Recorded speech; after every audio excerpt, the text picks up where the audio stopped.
we're delighted to have Danny Norton back with us. He's usually in Australia, and but this year he is in the US right now. Am I right, Danny? That is correct. I am in the God-fearing state of Georgia, in the in the deep south, and it is official. I have been practicing my hillbilly. Been a bit rusty because of the fact that I've been locked up in Australia for years. Exactly, Judy. And I got to admit, Francis, thank you for that praiseworthy and eloquent introduction. For a split second, I almost forgot who you were talking about. And I got to admit, it's so good to see the lovely Judy here, and of course the unstoppable Mr. Joe. It's good to see you guys again. Great to see you, Dan. It has been an honor getting to do this one each of the past couple of years. So exciting to learn, but I also have learned that you have got a presentation and you've got an agenda, and I'm excited to let you take it away. Absolutely. Okie dokie. So let me go full screen here. Stand by. Okie dokie. Share screen. And here we go. Can everyone see my screen? I can see your screen, Danny. Excellent, excellent. And everyone's reading me everything's reading me 5 by 5? I believe so. Too easy. All right. Now look, before I get into this presentation, just want to sort of do a little bit of a back end of the time attack presentation. Is that correct? We just had before? Yes. Yeah. Make no mistake, guys, to all of you who are tuning in, we've done a lot of work in time attack, in particular World Time Attack Challenge. And I've just got to say, that is by far and away the best fun I have had in motor racing in a very, very long time. Now, sure, part of the nature of time attack is that you've got cars that look like the ultimate begotten love child between the Batmobile and a drag queen getting ready for Mardi Gras. But it's just one of the things that's so refreshing about time attack. And we're going to talk, and we'll touch upon this as we go through the presentation. It really, for me, time attack really illustrates the total intellectual bankruptcy of where motorsport has gone. And really sort of a little bit of a backfill here. Back in 1993, when you had when the FIA panicked and banned active suspension, like, to me, that was the day that technically the music died in motor racing. And one of the great things about time attack is because there's no rule book, you see that come back. And for those of you who are interested, if you Google ChassisSim and World Time Attack Challenge, we've actually done quite a few videos. So I'd really refer you to that. But yeah, time attack. Look, I mean, and don't get me wrong, it's some of the most unique, particularly World Time Attack Challenge is one of the most unique cultural experiences I've ever had in motor racing. But it's one of these things of, it really takes motor racing back to its proper roots. And I think for me, it illustrates the great fallacies of the technical ball constrictor route that motor racing has gone down by. But I talk about that more in depth in those videos that I presented. So just yeah, so definitely time attack, great category. Right. So let's talk about our presentation today, which is Racecar Simulation, using this as a design tool. Now, just to give you the background of our little of the presentation today, over the last couple of years, ChassisSim has been involved in a number of high-performance projects, probably about 4 or 5 now. All of this I've been sworn to secrecy on, to the point that if I start blabbing what cars I've done, not only am I going to get sued, I've had various threats that various private bits of mine are going to be dismembered quite violently. That being said, a lot of great lessons have been learned over the last couple of years. So this is what we're going to be talking about today. So if we take a look at where ChassisSim sort of fits into the food chain, it's often associated as a race engineering tool, and that's pretty much a reflection of the way that motor racing has gone. But for me, one of its untold stories is how it's been used as a race car design tool. Now, about 10 years ago, I did a tutorial on this with my work with my UK dealer. Mike Pilbeam. And I'd refer you to that presentation because there's still quite a good tidbits in that you can find out on the ChassisSim YouTube channel. That being said, as I said with the introduction, ChassisSim over the last 5 to 6 years, actually, my apologies, about the last 3 to 4 years, has been employed in a number of ultra high performance car projects. So what I'm going to bring to you is the lessons that have been learned from this. And I'm also going to take the opportunity to talk about some track for young players, because here's the thing, and this is something that I think I really need to state from the get-go, is fundamentally that I sell a calculator. I don't sell a magic wand. If you're after a magic wand, if you want something, a little stripe to put on your car that's going to make it 10 mile an hour faster, it can call 5 mile an hour faster. If that's your attitude, you can tune out right now. I don't want your business. You're going to be more trouble than what you're worth. But really, what I want to talk to you guys about is some really key lessons that have been learned here. So let's get started. So first things first, and my apologies in advance for those of you who are familiar with ChassisSim, but again, this is sort of like a message from our sponsor.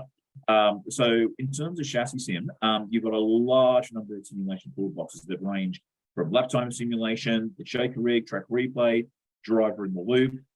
It's been used pretty much in every major racing category on the planet. And we're talking P1, P2, IndyCar, F2, NASCAR, V8 supercars, and DTM. It can also reverse engineer tire and aero model from race data. Make no mistake, folks, that is one of your key aces in the hole, and the ability to export that out to a data acquisition package of your choice. And at its heart is a full fire breathing 21 state MBD model. And indeed, one of the things about ChassisSim, even though it's mostly compared to its pseudo-static lap time simulation contemporaries, in reality, its core is actually a lot closer to things like MSC Adams Card, Altair's Motion Solve, albeit in the former, it's about 95% of MSC Adams with about 5% of the grid.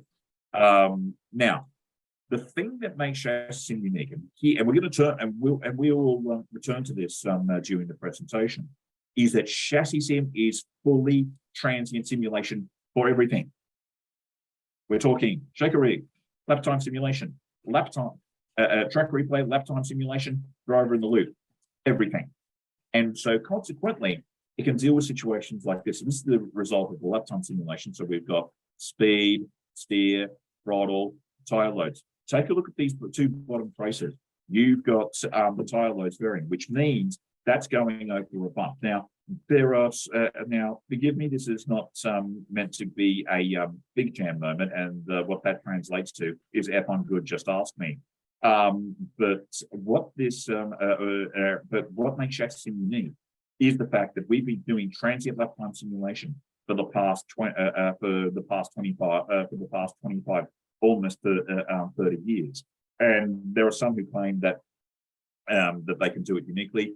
By far and away, in terms of transient lap time simulation, ChassisSim by far and away has the best track record. And as a case in point, this is what you expect when you have done your job right. So what we've got, actual is colored, simulated is black. So what we've got here is that we've got speed, throttle, front dampers, rear dampers, steered angle at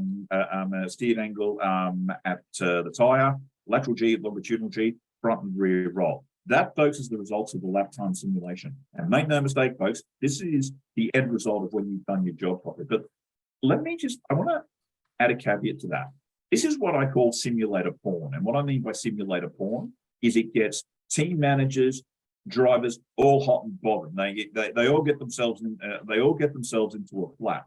And don't get me wrong, that sells ChassisSim.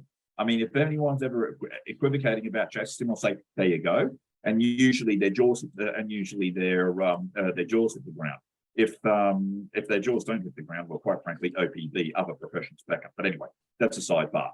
But the thing about this is, though, is I want to really ram home the point here, is what you're seeing there is the end result. It's a full stop at the end of the process. The real payoff is everything you do to get to that point. That's the real payoff of using simulation. I've spoken about this in a number of my race car engineering articles, various other presentations I've given for Epar trade, so I'd refer you to that, but I really want to ram that one home. So let's now talk about the matter of fact, race car design. Okay, where do you start? Okay, folks, all right, listen to me very, very carefully. I shall say this only once. Nothing happens in a vacuum. And I mean, nothing happens in the vacuum. And if you think nothing happens in the vacuum, you might as well think that denial is a river in Egypt. What you've got to do here is that you start from a template as close to the design target as possible. Indeed, one of the big differences from when I did my original race car design tutorial 10 years ago to now is that ChassisSim is now being used across so many formulas. You have a number of incredibly well-sorted templates. And also too, to any formula student, kids or young engineers tuning into this, okay, this is your Uncle Dan. Listen to me very carefully to what I'm about to say to you. You do not get brownie points for showing how intellectually pure and brilliant you are. Not going to happen. You're much better off taking an existing template and modifying it to suit. That by far and away is going to save you a truckload of hassle. I mean, you're speaking to someone who's the ultimate intellectual floozy. Everyone is everyone thinks that I've got this double degree in electrical engineering, aerospace engineering. I dream in 10th order differential equations, etc., etc. Absolute nonsense. I've just been a master at taking examples that I've seen and bashing and barging them to suit. To be quite honest, I actually don't think I'm that bright. But anyway, that's a sidebar. The other thing that I really want to ram home is that you treat off-the-shelf tire test rigs with extreme caution. And here's why. The problem with stuff that you get from a tire test rig is it'll never completely replicate the grip and heat conditions that you'll see on track. So while tire test rigs are great for comparing compound A to compound B to compound C, etc., etc., they do a great job of that. In particular, I think the Servo Motion rig in Alton, Virginia does a brilliant job of that. Where ultimately, though, they will fall down is because you can't exactly duplicate those conditions. What will happen is that you wind up with something that's a little bit off. So as a consequence, this is where the ChassisSim templates come in. So what you've got here is two pictures of probably two of the most well-sorted ChassisSim templates. You've got the LP560 GT3 template that is the progenitor of pretty much every GT3 car that's out there. And given that about a third of my business revolves around GT3, this is saving very well. The other one is the P2 car that represents another third of my business. These are well-sorted templates. They're turnkey. They are good to go. So don't leave home without it. Okay, so what setup parameters should you be working with? Okay. One of the biggest mistakes that I see when people use simulation is that they go absolutely stupid in terms of plugging in bar rates, etc., etc. They just they basically just plug it in like a monkey with a machine gun. And the thing about it is, what you've got to do is you've got to be really smart about using this, because once you start making huge changes in frame rates, what's happening is that you're taking the car from a thermal condition it's never been designed for. So consequently, you want to go spring rates plus or minus 20% of the base setup. You keep damping ratios to known values of the base setup. That being said, I'm going to return to this topic very shortly when we discuss the quarter car damper model, the damper workbook, and the shaker rig. If you've got a damper guy who's done a pretty bad job, you can actually be quite aggressive with this. But again, it's a rough rule of thumb. You don't go overly stupid. But here's the thing. I mean, with someone with my experience, I can go overly stupid, because here's the thing: you've got to know what the rules are before you can break them. And the thing about this, turning 51 last week, here's the thing: I've now got the thinning hair and the fat ass to testify to all that experience. So suspension geometry plus or minus 20% of your roll center migrations. You can lean on your camber changes. That's where you can be aggressive. Bars are within plus or minus 30% of the base setup. Also, too, as I said, start from a well-known model and modify to suit. Again, you don't get any brownie points for showing how intellectually brilliant you are. Okay, so moments of inertia hacks. This is probably the big downfall I see when simulation starts to be used in the race car design process, because people start to go really silly with things like masses, tracks, etc., and never adjust this. So that's basically your base formulas about how you adjust this. Now, as a rough rule of thumb, if you start adjusting your track means. As a rough rule of thumb, where you would go is your IX is going to be TM current on TM baseline all squared. So that'll modify your IX. Your IY is going to be your IYs and your IZs is basically wheelbase current on wheelbase all squared. So that's a good little hack that you can do. But again, the great thing about this is that you can put this all into an Excel sheet. You can put this all into an Excel sheet, and you can calculate all this out. And quite frankly, this stuff is not rocket science. And believe me, I am a rocket scientist. So there's some really good. So that's probably a very big trap I see with young players with moments of immersion. Indeed, I have a companion article to this presentation coming out in Racecar Engineering. I go into that a little bit further depth. Okay. Spring rates. Okay, spring rates are always going to be determined by two factors: the aero and the tire hitting. Do you need a tire that requires a lover with a slow hand, or do you need a tire that really needs to be worked? This is something that I sort of talk about in length in the ChassisSim boot camps, where I'm talking about tire modeling from nothing, and I'd refer you to that, and I'd refer you to that video. But long story short, pretty much in terms of the peak load you see on track to the peak load the tire can put out, if you're within about 50%, that's going to dictate high spring rates, high bar rates, high damping rates, low roll center. Why? You've really got to bash the tire into submission. If that number falls about 70% or so, that's going to dictate the following. That's going to dictate the following: high roll centers, soft spring, soft bar rates. You need a tire. You've got a tire that basically needs a lover with a slow hand, to quote the pointed sister song. So emphasize people over 45 will get that reference. But the thing about it is, probably the most egregious example of that is V8 supercars. They run wheel rates that, quite frankly, a 14 to 1500 kilo race car should never run on 1 million in 1 year. But it's all been dictated by the tires. But the other thing that's also going to dictate the spring rate is your aero targets. And this is basically when you're doing the race car design process, you've got to say, right, what are my aero targets? Am I designing a hypercar here? Am I designing a Formula One or a time attack car? That's when you're going to CLAs of about 5 to 6. Here, controlling the aero platform is absolutely wrong. This is a case in point. This is some time attack work I did for a customer that came back with basically with a car that had more downforce than God.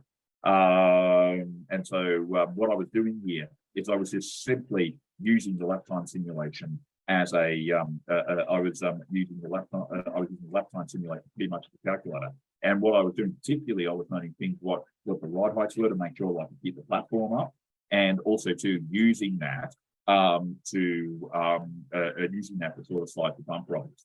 So pretty much once you know what the aero targets are coming from, and the thing about it is like, and if you are designing a race car, good CF guys to talk to, Rob Lewis and Ray Leto from Total Sim and Total Sim USA. They are great guys to deal with. And the great thing about, they're very rare among CFD guys in the fact that they haven't fallen in love with their own publicity. Also to Scott Beaton in Australia from Aero Design, Kyle Foster from JFK Engineering, Andrew Brilliant from Andrew Brilliant Aero. All solid guys. Deal with too. If you are doing that time attack car, etc., and you want to know your aero targets, these are the guys to talk to. Okay, suspension geometry. Now, when it comes to suspension geometry, once we've selected our tire and spring, tire and spring rates, and you start from a wheel rate calculation, you then move on to suspension geometry. And your job with suspension geometry is the following. So you want to be managing your roll and pitch sensor migration. You also be wanting to managing your canvas. Now, I've been working on a project quite extensively over the last 6 months. And I've been using these two dialogues down here. I've been using these two dialogues very extensively. So the dialogue to the left is the ChassisSim suspension geometry calculator. The other one is something I've just incorporated that tells you where all the instant sensors are, where the swing arm links, etc. And you can go through and you can go through and very quickly see where you need to be. Is there something like susprog, optimum K? Hell no. But it's a very simple tool to allow you to get into the ballpark, and I've used it quite extensively. So don't leave home without it. Okay. Once we know what the geometries are, once we know what the spring rates are, that's when we need to tie this together. We do this through calculating the front lateral load transfer distribution, often coined as the magic number. And on the ChassisSim website, if you Google ChassisSim time modeling for nothing, you'll actually find that Excel sheet. Now, the real value of that is that allows you to go through, select your bar rate to suit, and allows you to fine tune where you need to be in geometries. Now, as a rough rule of thumb, for most typical race cars, say GT3 and above, you're looking at about weight distributions of about 45 to 55%. Again, real rough. That's a really rough rule of thumb. You get some outliers like Formula Ford that sort of lands about 40%. But again, the telltale sign, particularly as you can see from that sheet, is where the stability index numbers lie. And we'll talk about that in depth a little bit more in the presentation. But again, it allows you to get some into that ballpark. So once you've got that all squared away, we've got our springs, we've got our bump rubber package, we've got where the geometries are, we know where the bars and where the roll center heights, the pitch center heights need to be. Our next port of call is determining the damping. Now, let me tell you something. Most people think that damping is something that's only limited to damper builders who've got some 10, 15, 20 years of experience. And I can tell you right now that that dampers are not that hard. It's just a matter of being aware of your basics, knowing what your damping ratios are and what the natural frequencies, and using that appropriately. Now, what you see down there is basically an excerpt from the ChassisSim damper workbook, where you go through and specify out the damping ratios that you need. And here are some rough rules of thumb. If we're dealing with a high downforce racing car, you're looking at low speed damping ratios of about 1, give or take. And in the high speed, you're looking about 0.4 to 0.5. But that will bounce around a bit.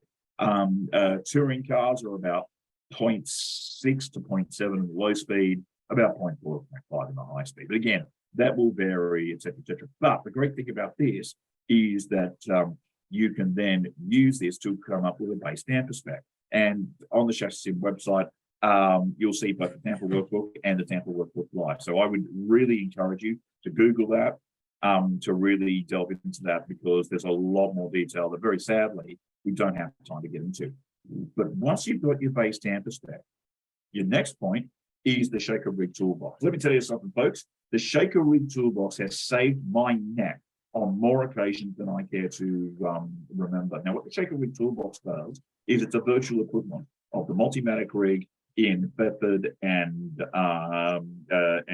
Toronto, and also the ARC rig in Indianapolis. Does it spit out exactly the same numbers that those other rigs do? No, it doesn't. But it's got the same sort of approach. You're using a whole bunch of swept sign tests in heave, pitch, and roll. And the great thing is, once you've got your base damper spec, you can chip away at that, chip away at that, chip away at that, to get the response that you want. So typically, what you want to be doing is you want to be minimizing things like the contact patch load variation, minimizing the heave response, and also minimizing the cross pitch response. Now, to that end, and forgive me for sounding like a broken record here, if you take a look at the ChassisSim blog, you'll see a practical guide on how to manage porpoising. So I would refer you to that tutorial, because I really dive into the nuts and bolts of that. But I can tell you right now, this is where you specify your base damper spec. Okay, the next step is the lap time simulation. Okay, once you have your aero geometry and damping, then you can use the lap time simulation. Now, where you're using the lap time simulation, it's like you're running a virtual test session. So, okay, yeah, we did that bar rate. Did that go quicker? Yes and no. Let's overlay some data. Let's see why it went quicker. You know, we'll try some geometries here. You know, does it go quicker? Does it not go quicker? Et cetera, et cetera, et cetera. But the other thing too that you've got to be watching like a hawk is the stability index. That is the normalized moment arm between the center of the lateral forces and the center of gravity. Here's a really good case in point. This is a case of an F3 car with an aero balance change move forward about 5%.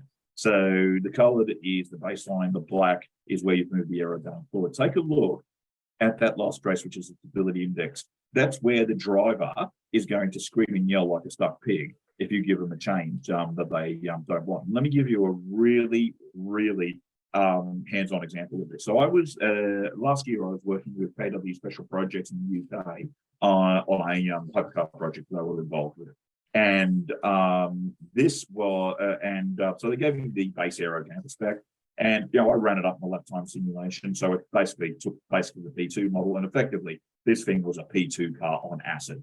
But what we did is I basically extended it out, ran the lap time simulation, good as gold, etc., etc. Then I looked at my drive from the loop rig, and I just figured, stuff it, I'll give it a go. So I gave it a go, and usually with a high downforce car and turn one of these things quick, you usually take it flat. You just roll in, put flat with the throttle, off you go. I kept doing that, and the car just kept spinning out. I figured, what? So there was some problems with the tire model, which I sorted out because the thing was so fast, it was extending to tire load that a normal P2 car wouldn't see. But then it kept crashing up. I figured, what the hell is going on? Then when I looked at the stability index, I noticed in the corner, the stability index was going positive. And that's when, and that's when the lights turned on. And so I did a lap time simulation, shifted the aero balance back by about 10%. The stability index went negative, and all of a sudden I went, oh, I can actually hang on to this. And I referred back to my colleagues at KW Special Projects and said, guys, you are going to have to move that aero balance back forward, or you're going to start killing people. And that was actually a very, very important point of that car design, that we were able to explore both using the lap time simulation and driver in the loop together. So as a consequence, when you're looking at stability index, here are some rough rules of thumb.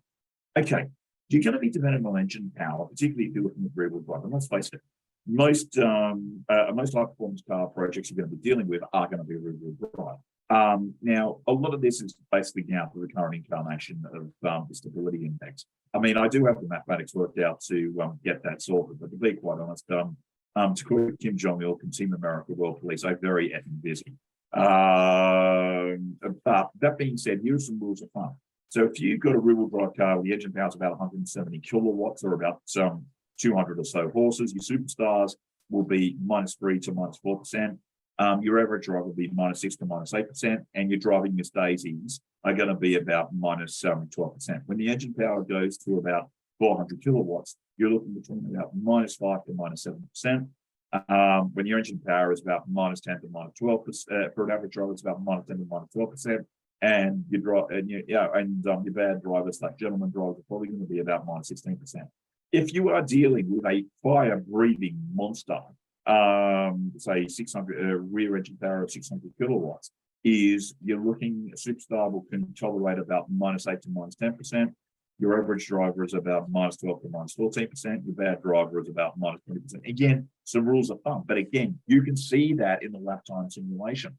So in addition to just looking at the pace, always take a look at what that stability index is doing, because particularly when you're starting to formulate where to go in terms of what you need in your aero package, et cetera, that is going to be a real red letter thing for you to look at.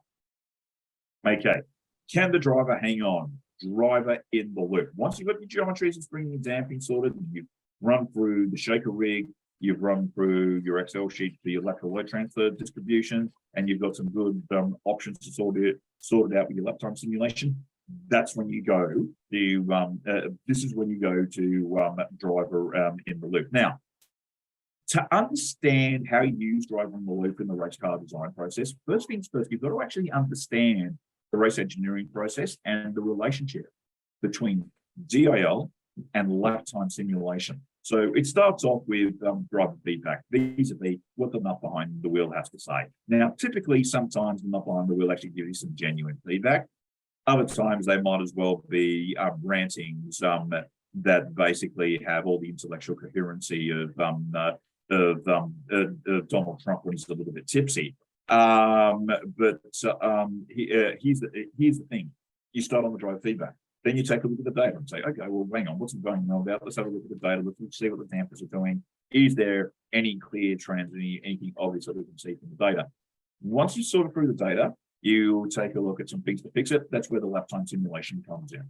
And once you've sorted out your lap time simulation options, that's when you try to drive with driver in the loop. And here's the thing: the lap time simulation allows you to sort through the options. The DIL determines, driver in the loop determines which one of these are going to be drivable. And that's a really key distinction. Now, that has very much been a race engineering process. And one of the things that we have found over the last couple of years, that's also been the design for what happens in the design process, design process as well. So that's actually been like a real eye-opener to go, ooh, to quote Captain Jack Sparrow, isn't that interesting? That's very interesting. So that's been a real light bulb moment. Okay, so how do you interact with all these tools? Okay, design. Once you've gone through that process that we've discussed, where we've spoken about your spring race company, your aero and targets, we do the geometry, we nail down through our Excel sheets where we want to be in terms of lateral load transfer distribution. We run through the shaker rig, we do the lap time simulation, then we go through with driver in the loop. Once you're at that point, this is where you can start to get creative. So typically what will happen is that I'll see something in driver in the loop and go, "Ooh, I didn't expect that." Then I can go back to say then I can go back to the shaker rig simulation and go, "Okay, well maybe it was a good bumpy through here. Let's say we've got to do a little bit more work. So I'll do a little bit more work. Then I'll check it out on the lap time simulation to go, "Oh, okay, well, what's it going to do?" And then I'll go back to driver in the loop. And the thing about it is, because of the nature of what ChassisSim is, you can go between all these tools seamlessly, and I mean absolutely seamlessly. And indeed, one of the design projects I've been worked on, this is what we've been doing all the time. For example, I had a colleague of mine say, "Hey, look, I don't like where you are in terms of the roll centers. I want them to be a little bit lower." So I went a little bit lower, a little slower on the lap time simulation. The stability index numbers were bigger. But then I noticed when stability index numbers were lower. Indeed, I had more understeer when I tried it on driver in the loop. And then I figured, hang on, I can now move the aero balance further forward. So that takes the load off the aero guys. In fact, they don't have to do intellectual backflips to move the aero balance backwards and forward. And that is, so typically once you've established your baseline, you're going to be moving between all these tools interchangeably. And the reason you can do this is the ace in the hole here with ChassisSim is the fact that the numerical engine for all of the tools, we're talking track replay, lap time simulation, shaker rig, driver in the loop, they use exactly the same numerical engine. And what that means, and indeed, I would say, and indeed, one of the things that ChassisSim can claim that no other vehicle dynamics package can claim out there is that we use exactly the same numerical engine across all of them. And that is a fact. No, and that is an undisputed fact. Because if you take a look at the code base between driver in the loop and the lap time simulation, the code commonality is 95%. The only difference is I've ripped out all the autonomous bits. And that, folks, is why you can go seamlessly between. Like, for example, what you see in that overlay is a comparison between the lap time simulation and me driving the car and driver in the loop. Now, sure, what this trace shows is that I definitely do not have a budding career as a race car driver. But in terms of what the fundamentals of the car are doing in terms of your dampers, front and rear, in terms of what the G is doing, etc., they are all seamlessly portable. And this is where, particularly as a design tool, where ChassisSim is your ace in the hole. No ifs and or buts. Okie dokie. Right. Simulation traps for young players in this process. And I really need to go over this because I have lost, if I had $5 that every time I have seen the people go into these pitfalls, ladies and gentlemen, I would not be speaking with you today. I'd be retired in the subtropical paradise as a gentleman of leisure, surrounded by a bevy of young ladies who would want to have their wicked way with me every day. But I'm here with you, good folk. So, okay, setup sweeping. Use this with caution. Now, where setup sweeping really comes from, it's sort of a hangover from the pseudo-static lap time simulation days. And here's the thing, it kind of works, this kind of works pretty well when you've got more Aero than God, when you're dealing with hybrid trade-offs, and when you're dealing with hybrid trade-offs, there setup sweeping actually works pretty well. Where you start to fall into trouble with setup sweeping is invariably you go off the areas that you've modeled. That's the first trap. But the second trap is that with setup sweeping is that where something like ChassisSim, because it's a calculator, where you can really get into trouble here is if you hit the go baby go button and where you hit the go baby go button and basically park your brain in neutral. ChassisSim really isn't designed to be used that way because of the fact that because it's a fully cranking engine, the way it's designed to be used is that you run it as a virtual test session. We go, okay, let's make that change, make that change, let's make that change. We look at the data, we make sure that anything silly isn't going on, and we do the same thing with drive in the loop. And that, folks, is where the payoff comes. And trust me, and particularly to any students right now, and any younger engineers who are freaking out at what the hell I'm actually saying right now, you are going to hate me now, but you will thank me later. And that is a fact. So there's no ifs, ands, or buts of that. So as I said, touching upon what I discussed earlier, you want to be sticking to in plus or minus 30% of the base setup. But the other thing too is you're looking for small and consistent changes. That is absolutely key. If you're getting huge deltas in C time, chances are your simulator has thrown you a curveball, and it's particularly acute in the race car design process because you could make because as opposed to race engineering, you can actually start making very, very big changes. So that's a huge trap for young players. The other disclaimer, ladies and gentlemen, is that simulation is not a magic bullet. It's a great tool. It's a calculator. It is not a magic wand. Do not fall into the President Camacho trap. And now this is a picture from the movie Idiocracy. And basically what the movie Idiocracy did was it extrapolated what happened if all the smart people in the world stopped reproducing, all the idiots kept reproducing, and extrapolated the trend 500 years into the future. So this average army private wakes up 500 years and he's the smartest man in the world. And in this particular clip, you've got President Dwayne Elizondo Mountain Dew Camacho, five-time Ultimate SmackDown champion, porn superstar, and resident of the United States, who gets up and says, man, we've got this guy, not sure, he's the smartest man alive. He's going to fix the economy, he's going to fix everything, he's going to do it in 1 week. Very, very sadly, that is the attitude that a lot of people approach with simulation. And quite frankly, if that's your attitude to simulation, I don't want your business. And the reason I don't want your business is that you are going to be more trouble than what you are worth. I mean, I know it's a bit of a tough love, but now I've been around the traps a fair bit. I've seen it all the way. If you want to use this as a magic bullet, particularly in the race car design process, get it. You are going to be wasting your time. Where this shows its true value, though, is that of a calculator. So you've really got to park that. The other thing to keep in mind is that simulated changes are always going to be smaller than actual data. And indeed, probably in the first 7 years of ChassisSim, this was a trap that I fell into because I had customers saying, oh, we want this to be exactly the same, et cetera, et cetera, et cetera. And of course, trying to keep my head above water, that's what I tried to do. And it basically, my Australian dealer, Pat Taylor Competition System, took a cricket bat and whacked me over the head with a cricket bat and say, you've got to use this through a different lens. And here's why you've got to use it through a different lens. Number one, the changes are always going to be smaller because of the nature of the time model. If we take a look at most of the setup changes that we work in, if we take a look at where you go in terms of absolute performance, you're going to be talking deltas of about 5-6 kilos, maybe about 10 or 12 pounds, and that's going to be about it. And due to the nature of the current time model, you're going to be talking very, very small changes in the type forms. Now, there will be larger changes in terms of what the stability index is going to do, but again, they're not going to be massive. The reason too is a simulator is the Terminator. It does not know mercy.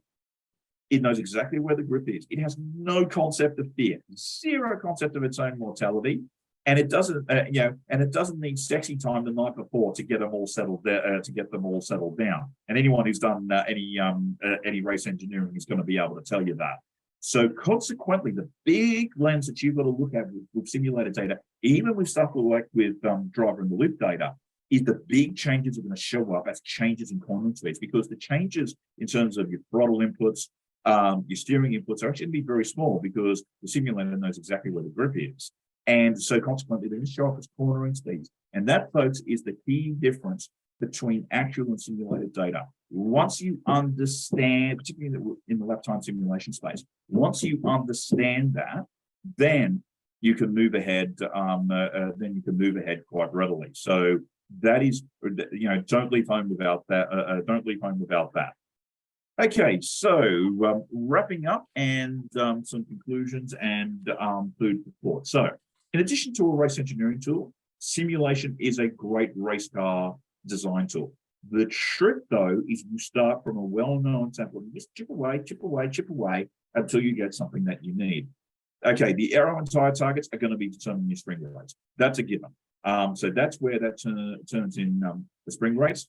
The geometry and the damping come down to the next step. You then work through the lap time simulation and then DIL. And once you're at that point where you can start making some sensible decisions about where you want to go with roll centers, that's when all the tools start to interact with each other. But here's the thing, ladies and gentlemen, I cannot ram home this point. ChassisSim is a calculator. It's not a magic wand. And anyone who thinks that this is a magic wand is going to be forever doomed to disappointment. But once you understand that this is a calculator and it allows you to be numerically literate about the changes you make, whether it be as a race, whether you're race engineering the car or designing it, once you understand that, the truth will set you free. So at this point, let me conclude the formal part of my presentation and I'll hand it back to Joe. Okay, that was fantastic. And I am scanning the chat section to see if there are some questions. And there are. For instance, Stephen says, here we go, Danny, is a typical curve within a sweet spot with the trade-off between improvements via increased track / WB versus tightening. Yeah, inertia. That's a great question. Yeah, no, Thank you very much. That's a great question. A really, really good question. And yes, because you'll get to a point in terms of where you go with your tracks, because yes, as you increase, say, let's just talk tracks to keep it simple. As you start increasing your tracks, yes, you minimize the load transfer, but all of a sudden, your moments of inertia will increase, and you'll see it as plain as day. As you start to increase your tracks, you're going to get into a sweet spot where you start to trade off where you need to be in terms of your eye roll and where you need to be in terms of IX and where your TX is. Like a really good case in point of that is something like Formula Ford 1600. Because the cars are so softly sprung, you'll see that as plain as day when you run it through. You'll see it as plain as day when you run it through where you run it through the simulation. Oh,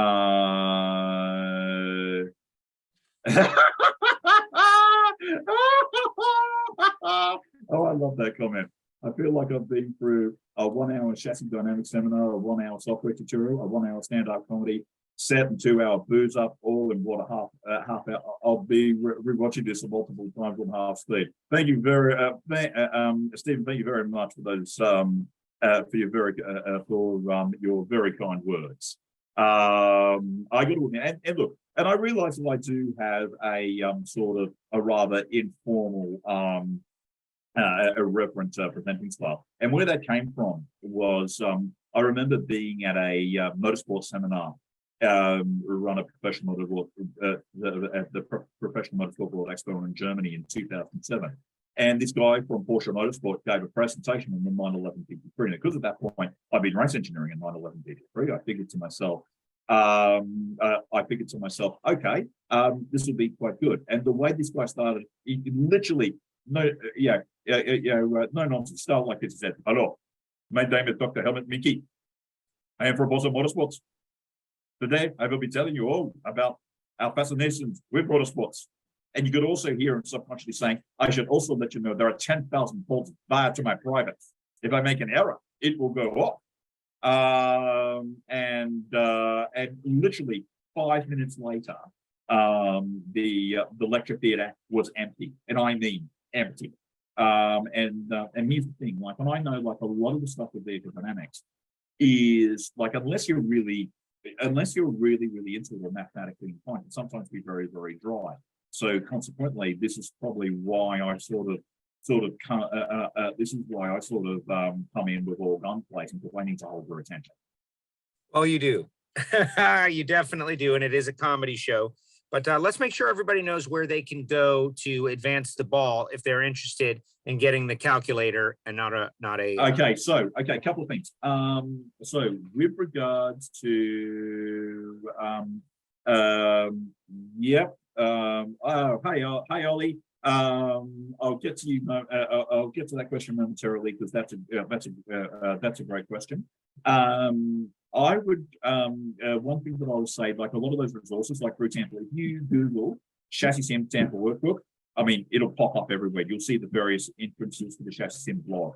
The other thing, if you Google ChassisSim time modeling for nothing, you're looking for a post like theater, would have been around about 2015, 2016. And in there you will find the tutorial, the Excel sheet, and a PDF from one of my race car articles where I explain that. Now, to young Oliver's question, good to have you back here. Good to hear from you, mate. Okay, a couple of things. First things first, the Tampa Walkthrough Live is an absolute essential. And really, I sort of lay it all out there in black and smudge, where I basically give you some example calculations. So I would really sort of, and you can work through that at your own pace.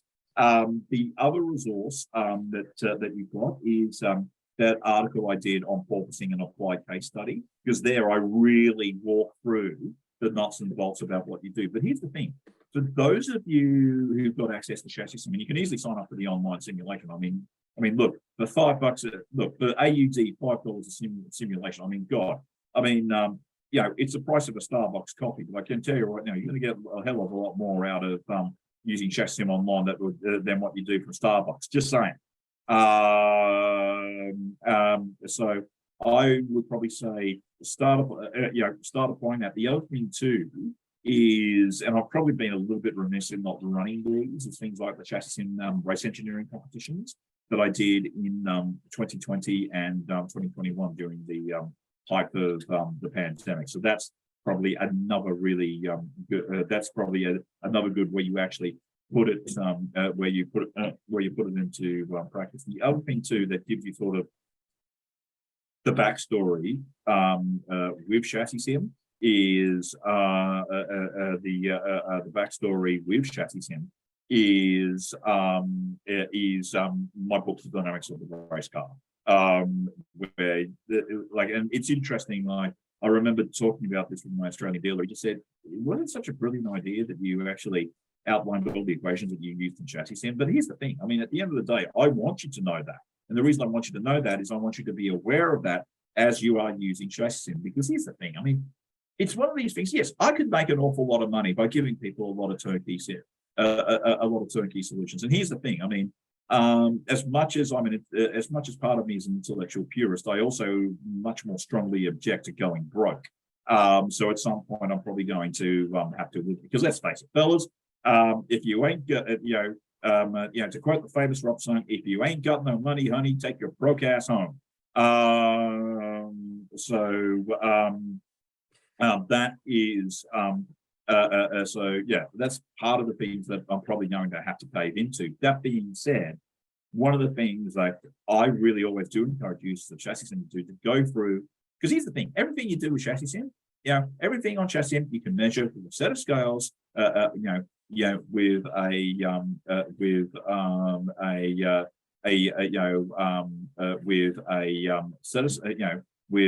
set of scales, a ruler, a ruler, and a lot of patience and common sense.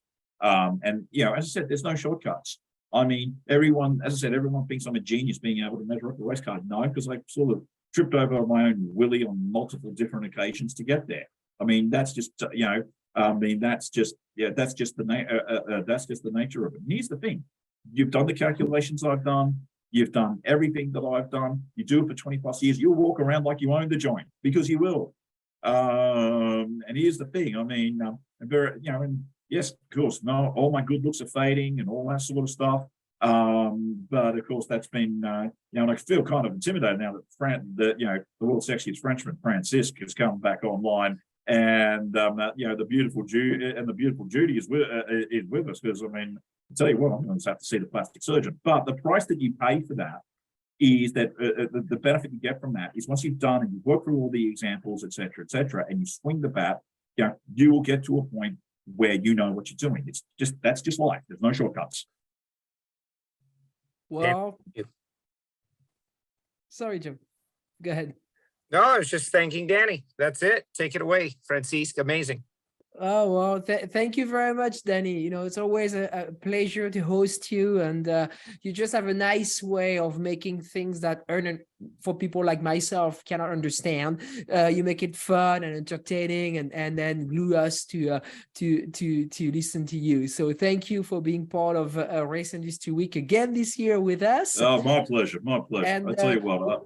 We'll probably see you next week in Indy. And you will. And also, too, can I just give everyone a quick community service announcement? Sure. So, for those of you who are going to PRI next week, we are at booth 312.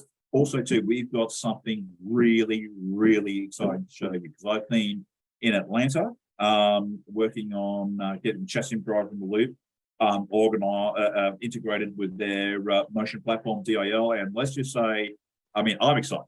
I'm very, very excited. Sure, I'm a bit of an excitable sort of a bloke. But here's the thing. I mean, let's just say I don't want to steal the thunder, but you definitely need to come over to booth 312 PRI, say g'day, and give you guys a work through. But we also got something very special to show you. So really very excited for PRI next week. I mean, looking forward to catching up with the wonderful Joe, the world's sexiest Frenchman, and Judy. I mean, I tell you what, I mean, I really do need to brush up on my Barry White. Thank you very much. Okay, great to have you on. Registering on Epar Trade is easy. To start, click on the Join for Free button on the homepage. First, search your company to see if it's already in our database. If you see your company on the list, click on it to select it. Then, choose Claim Company if you are one of the decision makers, an owner, marketing person, or main company contact. Or choose Join Company if you are an employee, and press Continue. If you couldn't find your company in our database, select Register a New Company. On the following page, fill out your name, email, phone number, job title, and choose a secure password. If you chose Register a New Company, you'll need to choose your business type. Select Supplier if you're looking to display products or services and connect with buyers. Choose Racing Business if you're looking to source new parts and connect with suppliers. Choose Race Team if you own or are a member of a professional race team. Then, enter your company name. Please provide a website, Facebook page, or LinkedIn if you have one, and choose to either claim or join the company. You can view and agree to our terms of use here. If you'd like to receive our weekly newsletter, choose Accept. Finally, click Register Now and your registration will be submitted for approval. An email will be sent to your inbox. Please confirm your email address and you will be approved shortly. Welcome to Epar Trade.